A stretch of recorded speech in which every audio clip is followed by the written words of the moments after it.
Hello, my name is Tom Cline. I'm with South African Airways Vacations, and I was going to do a webinar today about Cape Town. Basically, Cape Town is one of the premier destinations in the world. It was voted #1 best place to be by the New York Times as well as the London Telegraph in 2014, best places to visit in the world. So Cape Town is located in the Western Cape Province of South Africa. It is the third largest city in South Africa, behind Johannesburg, of course, as well as Durban. It's roughly the same size as Durban. Durban's slightly larger. It's also the 10th most populous city in Africa.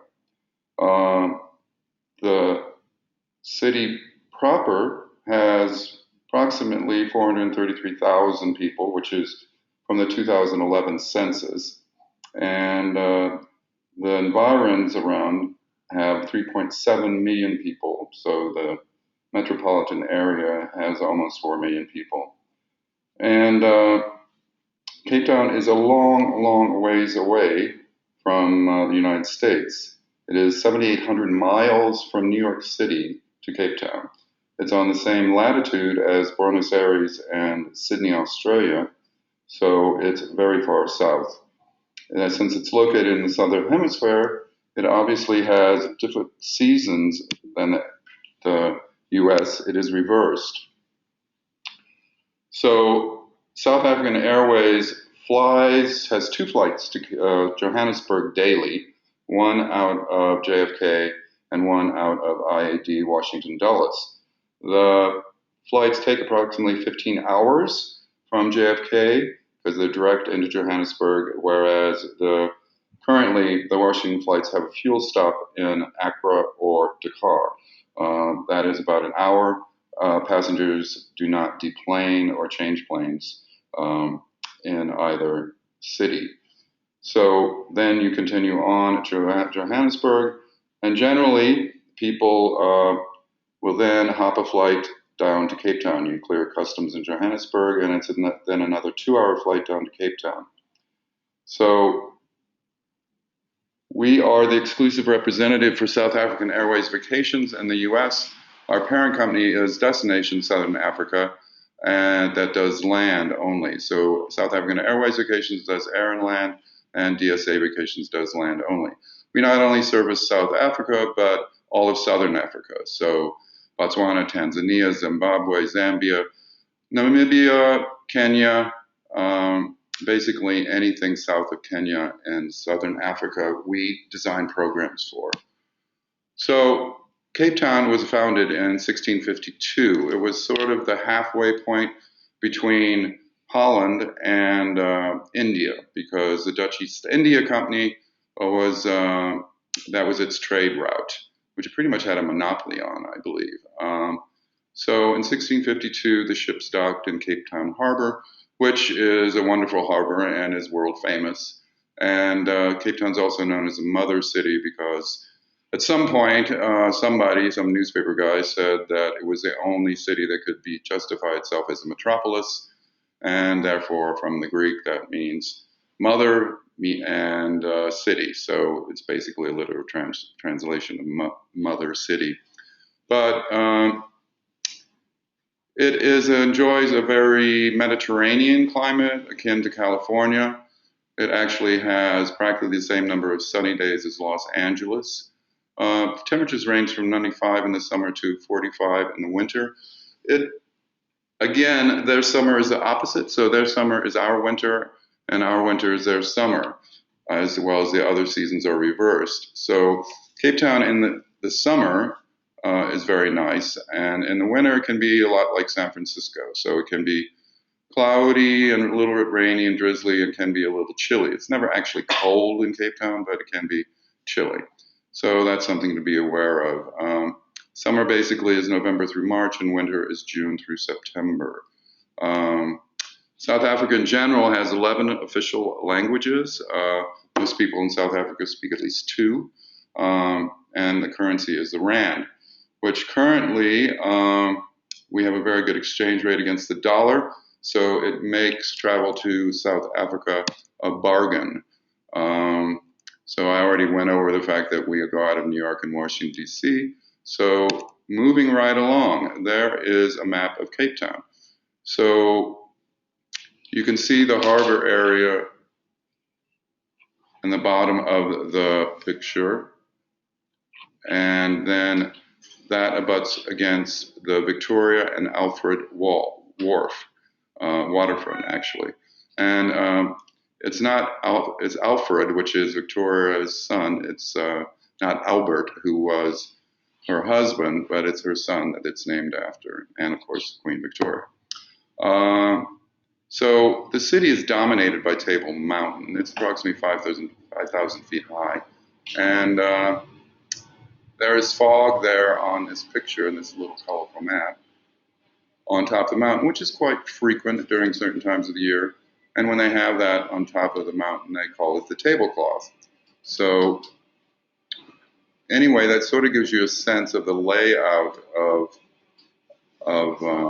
Cape Town. It is very mountainous, so it is kind of like the coast of California with mountains on one side and either the Atlantic or the Indian Ocean on the other side. So when you're in Cape Town, generally we send people on a variety of tours. All the hotels that we use are 4- and 5-star, and they have activities desks, so you can plan your own outings or we can do them for you. We recommend the Cape Point tour first and foremost, as it is a tour that almost everybody goes on. It goes out to Cape Point.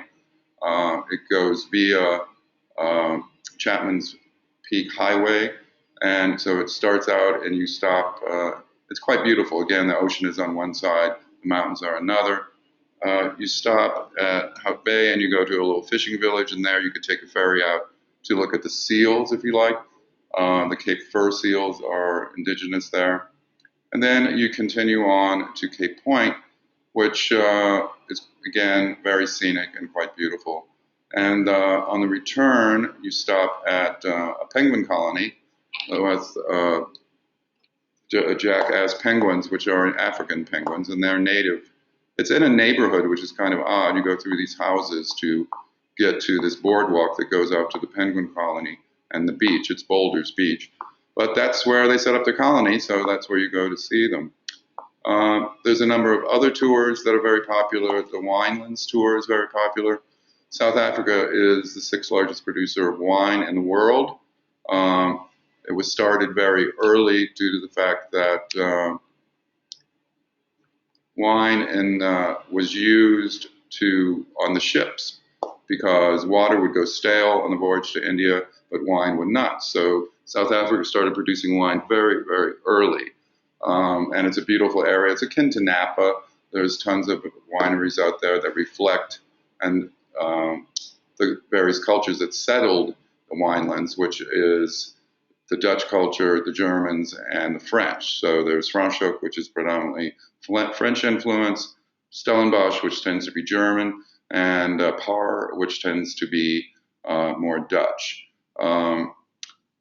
The architecture out there is typical of the Cape Dutch style. Cape Dutch style was influenced obviously by the architecture of the Netherlands, but it also was influenced by France and Germany and Malaysia, Indonesia rather. So it's quite an interesting mix of architectural styles and it's very distinctive. So Robben Island rather, is a very popular tour for people interested in the history of apartheid in South Africa. It was where Nelson Mandela was in prison for almost 20 years. It was also a leper colony and many other unpleasant things. You can take a ferry out there from the waterfront, and generally I tell my clients to set that up themselves, as you never know what the weather is going to be like in Cape Town. So it's probably best to get there, check on the weather report, and book your trip accordingly. You should book it in advance as far as possible because it does book up. And some other popular things to do is wildlife around the Cape, which would be shark cage diving, and that's seasonal. Um, and then there's Hermanus. Well, shark cage diving is pretty much you can do it any time of the year. Sometimes of the year it's better than others. And then there's whale watching in Hermanos, which is was a fishing village and now is kind of like a resort area. And it's very scenic in a quaint little town. And there's a hop on, hop off bus, which is fun because it goes around to the major sites in Cape Town, like the Parliament and that, because Cape Town is the legislative capital of South Africa. Pretoria is the administrative capital of South Africa, so their parliament meets in Cape Town. There is, if you're interested in the culture of Cape Town itself, you can visit the townships which surround Cape Town. This is where the predominantly black population lives. Cape Town is 16% black, 45% colored, and 4% rather Indian and Asian, and it is 32% white. So there's also a half-day city tour that takes in Table Mountain. Or again, Table Mountain you don't even know what the weather's going to be like up there. And if it is foggy on top, they close the tram that goes up there. If it's too windy, which it is frequently, it is very windy up on top of Table Mountain, they close that as well. Table Mountain is one of the most diversified biospheres on the planet. It has 2,200 species of plants that are found in Table Mountain alone. And the United Kingdom only has 1,200 in all of the United Kingdom, just to give you an idea of the amount of biodiversity that South Africa enjoys, and Table Mountain in particular. So, getting back to Robben Island, the township tour is you go to District 6, there's a museum there, and you can go to local markets in Langa, and you can see traditional arts and crafts. There's also a community church that is available on Sundays for services, and I talked to you about the trip on the ferry already. It is a guided tour on Robben Island, rather. It goes around to the various buildings as well as the prison cell where Nelson Mandela was imprisoned. So the Cape Point tour goes to Boulders Beach and Bosh Gardens as well, which I forgot to mention. Bosh Gardens has over 7,000 species of plants in cultivation. It's on 36 hectares, which a hectare is approximately 3 acres equivalent, and so it's about 89 acres. And it's a huge garden with so many plants and flowers that are indigenous to South Africa that you will recognize. We talked a little bit about shark cage diving. You don't go down in the cage. You don't wear a snorkel. You don't wear a snorkel or scuba gear. You just hold your breath, and you have a mask. It can be pretty chilly, so you have a wetsuit, which you change to on the boat. So that is something to be aware of. So July to November is when the whales can be seen. It's a southern right whale. There's other whales that are indigenous to South Africa, but the southern right whale, that's their migration. They go down there to spawn, basically. Well, not spawn, they go down there to calve, have their babies, basically. So that is another thing that's of interest. And then I said in the winelands, there's tons of wineries. It is the longest wine route, and they pair the wine sometimes with chocolate and cheese tastings. And again, they reflect the nature of the towns and the influences of the people that settled there, the French, the Germans, and the Dutch. Stellenbosch is also a university town, so it's quite lively. The winelands are famous for not only wine, but food. There are some of the top restaurants in South Africa, or for the world for that matter, located in the winelands. So it's quite the gourmet experience to go out there. And lots of people spend a day or more, a night or more rather, out there because there's tons of wonderful bed and breakfast type places. You can stay actually in a working winery, or you can stay in town, in one of the towns which There's tons of places to go and eat, and you can walk around, and so you're never at a loss for things to do in the winelands. And it's, recommended that you would spend a night out there if you can, if you have enough time in your itinerary to do so and take advantage of all that. Here's the places at the hop-on, hop-off bus visits. Again, they're the major kind of tourist attractions and locations in the city. The Two Oceans Aquarium, which is right on the waterfront, and the Bosh Gardens, you can go there again. So there's lots of things to see and do, and it's a pleasant experience. It's narrated. So, and the township tour offers a lot of insight into the culture and how the lives of most South Africans, at least in the Cape Town area, are lived.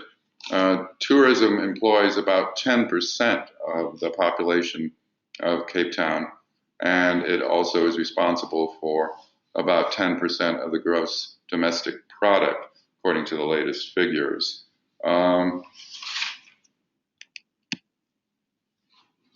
So there's a picture of the cable car that goes up. It carries about 30 people, I would say. It's quite big, and it rotates around. So as you're going up, you get sort of 360-degree view going up as it rotates. So that's kind of interesting. I was never on one that rotated before.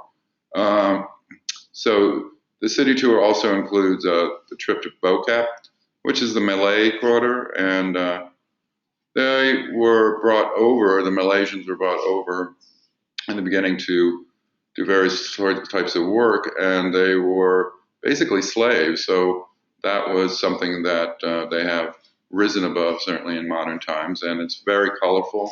The houses are all painted very bright colors, and it's an interesting place to visit.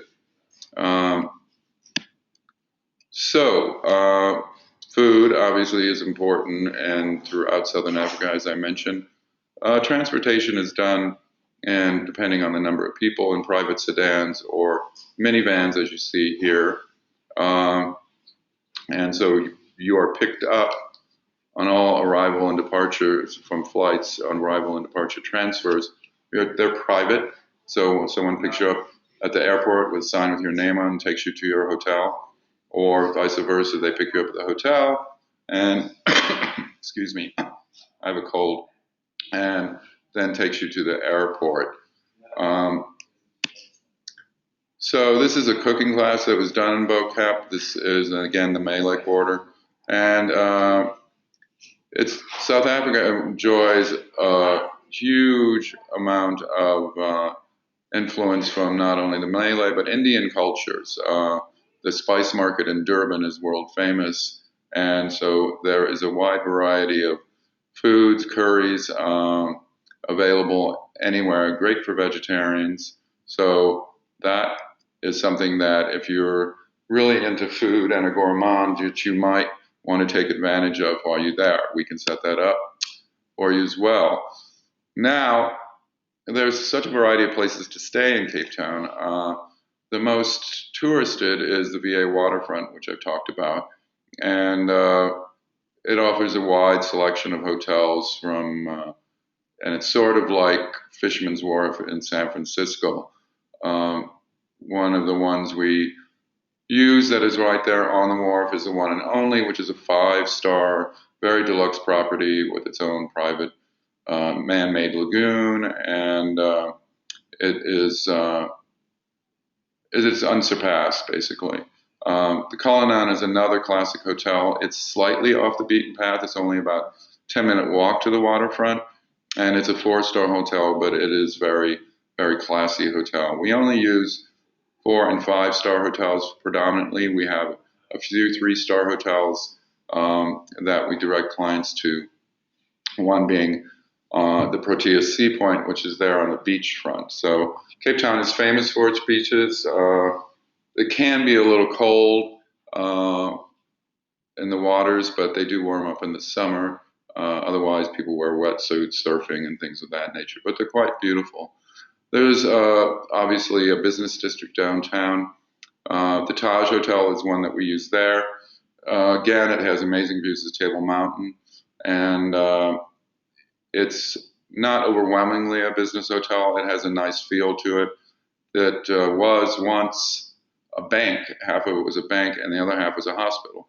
So, and they added on. But so the architecture is very interesting at the Taj, and it's a world-class hotel chain that I'm sure you're aware of. And in the Winelands, we use Oudewerf, or Lanzerac. Oudewerf is one of the oldest buildings in Stellenbosch, and the hotel has a really nice boutique feel to it. Lanzerac is a working winery, so that you get the opportunity to stay in there and taste their wines, obviously in the wine room, and they have a world-class restaurant there as well. And there are a lot of other options. I mean, from big hotels to mid-size, and also you can have almost boutique-style bed and breakfast hotels. More Quarters is one that we use, and I think it only has 14 rooms. I'm not sure about that, but it's very small and exclusive, and is a 5-star. There's also extended stay apartments in Cape Town. Some are located at the waterfront. They're called the waterfront apartments.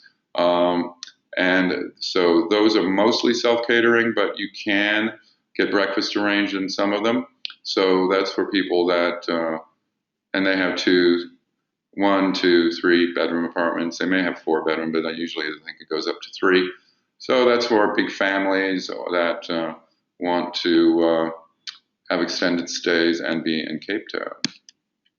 So I talked about the Cullinan a bit. There's pictures of it. You can see it's kind of a classic style hotel, and then the over on the right is the one and only hotel, and that's a view from the room with the one and only on top there. There's a picture of the Taj Hotel, which that's the lobby, so that's the bank part of it. So you could see that it has that kind of, it has a bank look about it. But it's really quite lovely hotel. And the room there, you can see Table Mountain outside that picture window. So it does have extraordinary views of Table Mountain. It also has, there's a nice pedestrian mall there right next door. And you get a sense of what it's like for the regular inhabitants of Cape Town going about their daily lives, and not in the total tourist area of the Victoria and Alfred waterfront. But it's all, what people want. So the Taj is a recommended one. There's a picture of Lanzerac, there's wine estate, as well as Oudewerf. And Oudewerf is right on the main drag on Stellenbosch, and so you walk out the door and you're surrounded by tons of shops and restaurant. Lanzerac, I believe, has a shuttle that could take you into Stellenbosch, but it's about, I don't know, about 10 minutes or 15 minutes into town. But you're staying on a wine estate, and it's quite gorgeous, and it's old. That's sort of representative of the Cape Dutch style. You see those kind of turrets, and they're like, sort of remind you of Holland, but that is what Cape Dutch architecture basically looks at. It's not the best picture, but there's a lot of buildings around that look like that.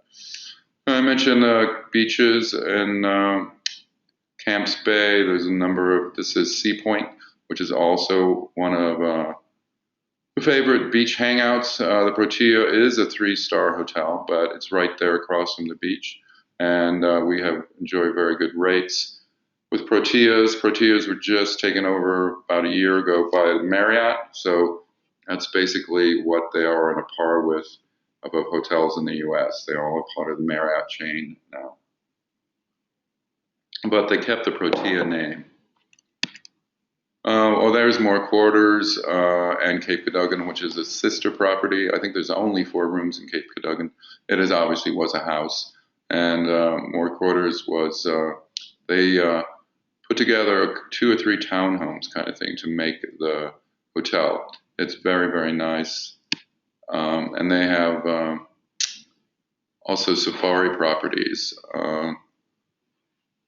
So keep once people visit Cape Town, after you've gone all the way to go to South Africa, people generally want to do a safari because that's what it's famous for, aside from its other destinations, Johannesburg and Durban. So there are many, many types of safaris that you can do in South Africa, and many game reserves. We only use 4- and 5-star ones. They are exclusive and usually on private reserves. So you see here that the vehicles are generally for 8 passengers.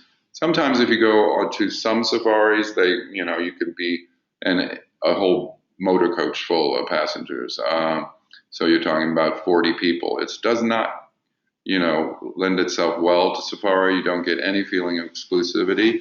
And where those tours operate, if you're in Kruger Park itself, it's not a private reserve, and you have to stay on the roads. And as you can see here, on these game reserves, you go where the animals are. You go off-road and find them, because the animals don't necessarily, they're not hitchhiking, hanging by the side of the road. They're off in the bush doing their thing. And so the range, generally go out with a ranger and a tracker. The tracker is the guy that's on the front of the vehicle there, and the ranger's driving it. The tracker finds the animals for you, and the ranger basically tells you all about the animals. The big 5 consists of lions, leopards, rhino, elephant, and Cape buffalo. There's a train going through, I imagine you heard. But there's many, many, many other kinds of animals on the reserves. There are cheetahs, there's all kinds of antelope, which basically are gazelles and springboks and impala. And of course, there's giraffes, which are one of my favorite, and zebras, even though they say zebra. And so you get the opportunity to see a wide variety of animals indigenous to Southern Africa. So many of the game reserves are located next to Kruger. Kruger is not malaria-free.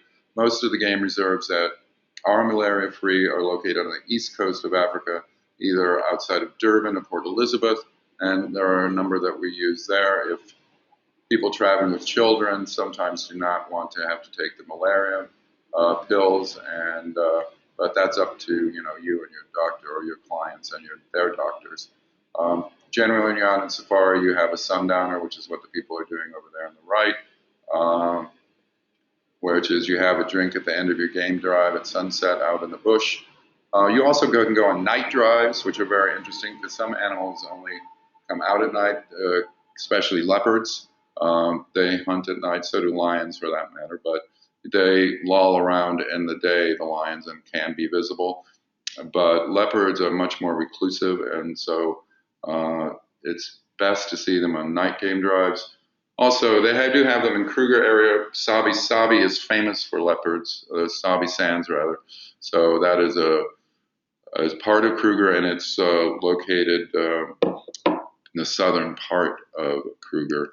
And there are a number of private game reserves there as well that we use.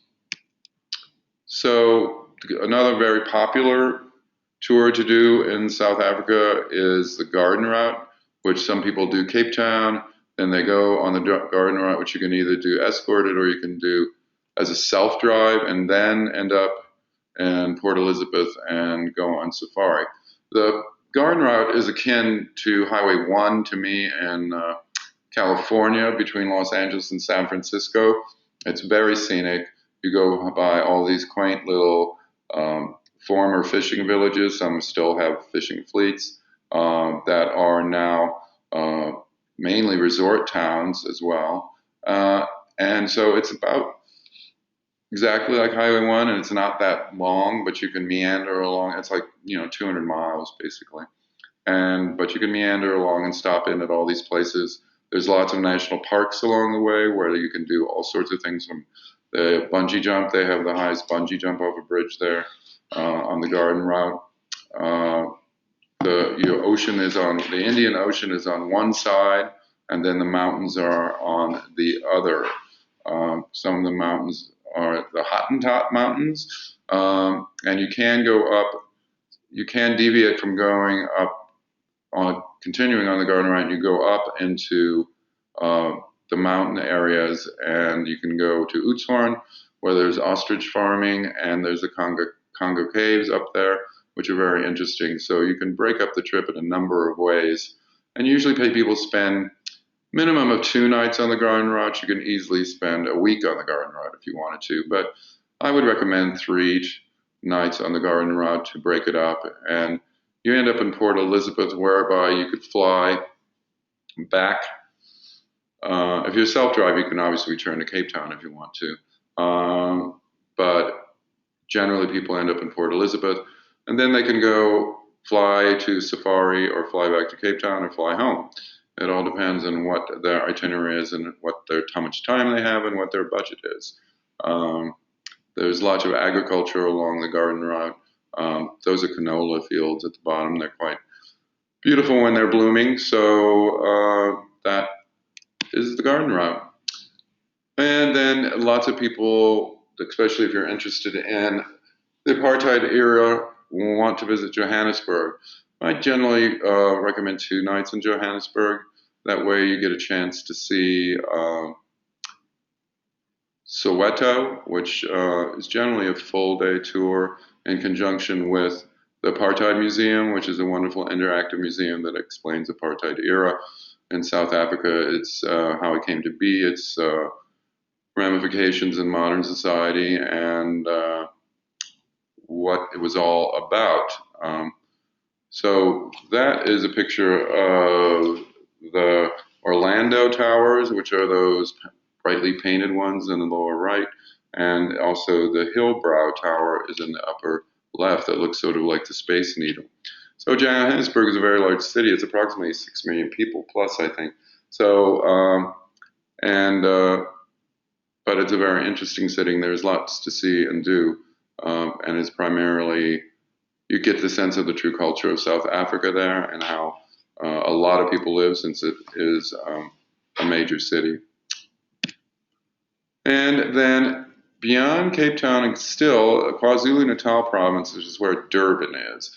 Durban, as I said, was the second largest city in South Africa, and it is famous for its beaches. Most people in South Africa in the summer, which again is our winter, go to Durban rather than Cape Town to go surfing, or if they want to get in the water, because it's an Indian Ocean there. It's quite nice and much warmer than the waters around Cape Town. So Durban is famous for surfing and beach going, and there's St. Lucia estuary up there, which is where you can go have snorkeling safaris. There's lots of reefs, and it's quite beautiful, and birds. South Africa has wonderful bird life, and people do birding tours there all the time. So that's something that you can organize with groups. You can also do group tours organized about wine and food, and do the Winelands and Cape Town. There's lots of opportunities for special interest group tours. KwaZulu-Natal has a bunch of battlefields. It was famous for the Zulu Wars. So anyone interested in that aspect of history or military would find KwaZulu-Natal very interesting. As I said, it's, as the name implies, Zulu. That is the predominant tribe there. On the upper left hand is Zululand, which was part of the filming of Shaka Zulu, the movie. So that shows you what Zulu culture is like, and you can go and visit there, and you have dinner, and they take you around to the various huts and explain their ceremonies, etc. So there's a number of other opportunities to see what the tribal culture is like in South Africa, and it's always fascinating. So that pretty much concludes the webinar. If you have any questions, I'd be happy to answer them.